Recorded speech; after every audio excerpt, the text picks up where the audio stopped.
The bird's new home. Once upon a time there was a little bird named Linda, who lived in a big tree. One day, the strong wind blew Linda far away, and she got lost and couldn't find her way home. Linda flew for a long time until she was tired and found a small house.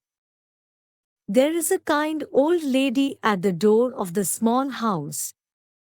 When she sees Linda, she brings Linda into the house, gives her delicious biscuits, and gives her a warm bed so that Linda can have a good rest.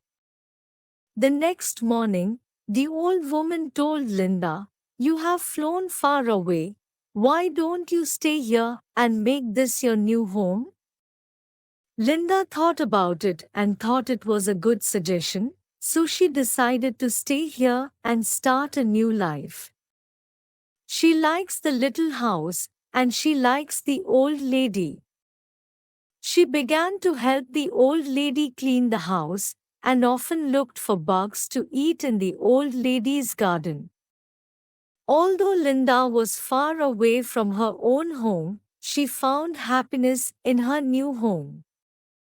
She knows that no matter where she is, as long as there is care and warmth, every place will be beautiful. The story has come to an end. Please remember to remind your mommy and daddy to subscribe to our channel Story for Kids, so you can listen to more wonderful stories.